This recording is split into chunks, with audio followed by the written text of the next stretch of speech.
आणि म्हणून नगरपालिका नगरपंचायती या नगरविकास खात्याच्या अखत्यारीत येत असल्यामुळे मी नगरविकास मंत्री असताना मुख्यमंत्री असताना देखील जिथं आमचा नगराध्यक्ष नव्हता, नगरसेवक नव्हते, तिथेही आम्ही विकासाला पैसे दिलेले. ते आता इथं गेल्यानंतर सगळ्या गोष्टी समजत आहेत.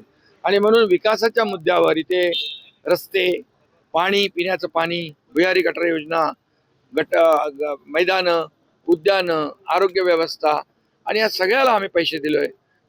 प्रधानमंत्री नरेंद्र मोदीजींच्या वाढदिवसानिमित्त प्रत्येक नगर परिषदेला 1-1 कोटी रुपये नमो उद्यानासाठी दिले, ते देखील त्यांना पोहोचले. त्यामुळे खऱ्या अर्थाने विकासाचा मुद्दा हाच आमचा अजेंडा आहे, तो आम्ही चालवतोय. लाडक्या बहिणी महायुतीच्या बाजूने आहे, कोणत्या पक्षाच्या बाजूने आहे? कारण की परस्पर विरोधात लढतायत. आता आशिषींच्या रामटेकमध्येच भाजप वर्सेस शिवसेना लढत आहे, भंडाऱ्यामध्ये आहे. लाडक्या बहिणी नेमक्या आहे कोणाच्या बाजूने? लाडकी बहीण योजना जेव्हा मी मुख्यमंत्री होतो तेव्हा सुरू झाली आणि महायुती सरकारने सुरू केलेली आहे.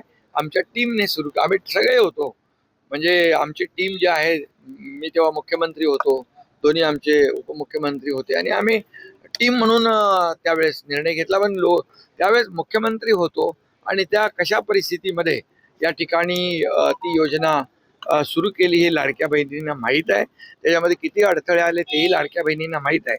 परंतु एकदा आम्ही निर्णय घेतला लाडकी बहीण योजना सुरू करायची आणि तिची अंमलबजावणी करायची, काटेकोरपणे त्याची अंमलबजावणी सुरू आहे. आणि लाडक्या बहिणींना मी विश्वास पण दिलाय की कोणी किती काही म्हटलं तरी सुद्धा लाडकी बहीण योजना कधी बंद होणार नाही. त्यामुळे लाडक्या बहिणी बरोबर योग्य तो निर्णय घेतील. गुलाबराव पाटील काल म्हटले की आमच्याकडे नगर विकास खातं आहे, 1 तारखेला बाहेर झोपा, लक्ष्मीचं दर्शन होणार आहे. काय अर्थ काढायचा याचा? नगर विकास खातं म्हणजे या नगरपालिकेच्या निवडणुका आहेत, नगर पंचायतीच्या निवडणुका आहेत. त्यामुळे यामध्ये याचा विकास जो आहे नगर परिषदांचा, या छोट्या शहरांचा नगरपालिकेच्या माध्यमातून होत असतो आणि नगरपालिका या नगर विकासच्या अखत्यारीत येत असतात.